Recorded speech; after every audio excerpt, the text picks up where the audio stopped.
Hello YouTube, this is the second part of the review between My Little Pony G3 and My Little Pony G4. And of course, this is a video. I should first thank Keza for most of the facts that were in my last video, and there'll be some in this video as well. So it's kind of a shout out to him. Okay, to start, this video is mostly about filling in what my first video did not have. Take, for example, you all remember probably in Sonic Rainboom how Rarity looked. The thing is, she looks more like she lost a bet. Oh, look at me, I've got it, she basically went, oh, look at me, I've got wings that'll last 30 seconds from if they get in contact with the sun, and of course it looked like I lost a bet. Whereas in G3, they have similar ponies that are literally very much alike, called Heartflight and Starbright in 2-4 the Sky, but they ended up doing much better. They're not arrogant to anyone. They're still getting used to the wings, but that's kind of the way.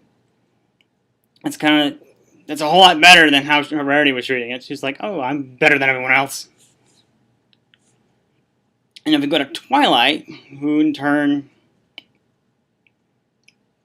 who's basically got worked up over nothing, as Applejack had said earlier, which is like, oh no, it's a test. It's like the worst day of my life.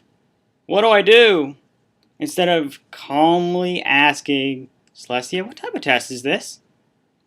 Or if you look at, in G3, they ask immediately.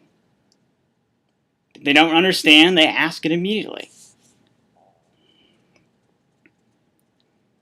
And they have a pony named Kimono in G3, who is very smart, and actually probably smarter than Celestia, because Celestia is like, oh, as I kind of mentioned in my past video.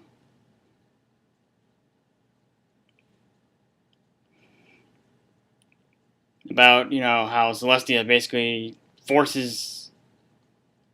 forced to be a princess whether you like it or not. Which and then you got Applejack in G4, okay, I already knew it. Like, kind of told you, which is probably the worst possible moral you can have for an episode. I mean, even if, Flynn Brothers were douchebags the entire way through, I mean,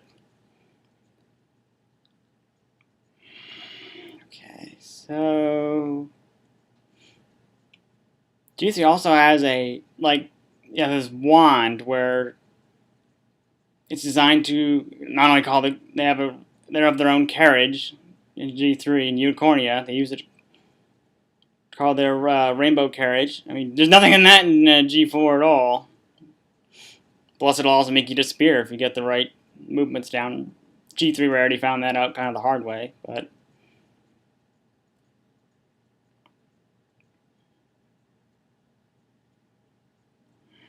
there's other stuff I was supposed to mention here. Oh, and then there's in G3, Pinkie Pie, when it comes to a party, she didn't know about it, but she was curious, but she wasn't angry. I mean, G4 Pinkie Pie just completely lost it. She should be in an insane asylum for what she did. I mean, seriously, if you've watched Party of One, it's a pretty creepy episode if you haven't seen it, but it's G3 Pinkie Pie is always relaxed. And granted, she had Puzzlement to walk around with her, but she was never angry at any time. She's curious. They ended up selling at the party anyway. It's like, okay, cool. This is what you were building me up for, and I'm okay with that because you gave me like a birthday that was twice as long as normal.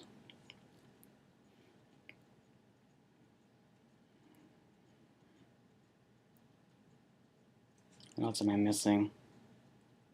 I have this lovely list of stuff that I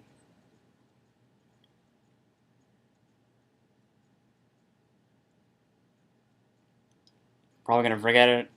I'm probably gonna remember right after, right after I end this video. But let's see. Oh, that brings up the way Rarity acts. Other than just the fact that she was pretty arrogant or boastful in Sonic Rainbow, she acts very much like a child when you think about it. Oh no, my day is ruined. I've had,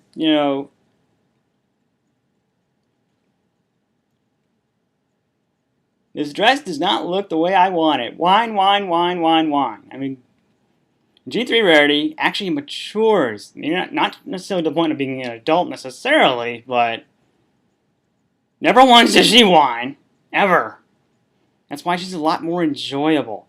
She's still a kid, sure, but by the time the movies are over, and, she knows how to stay calm and focused. I mean, come on, what's up with that? Seriously.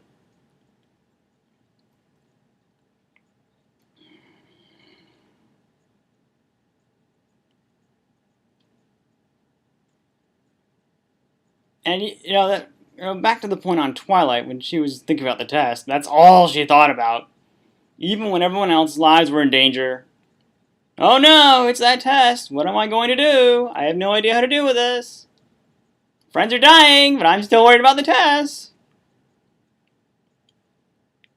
And yet, Spike is the one that actually comes and saves the day, but he gets nothing out of it. Not a consolation prize. Nothing.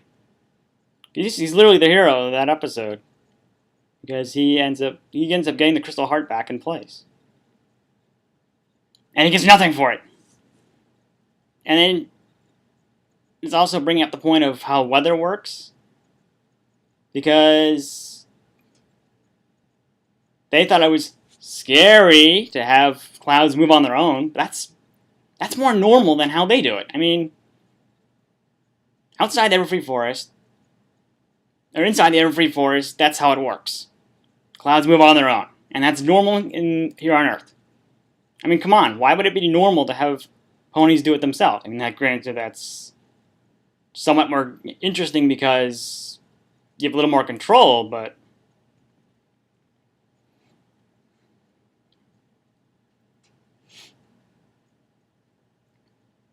I mean, really, it's totally not normal at all. I know I'm probably going to be forgetting something, as I said before, but that about wraps up the video, and thanks for watching.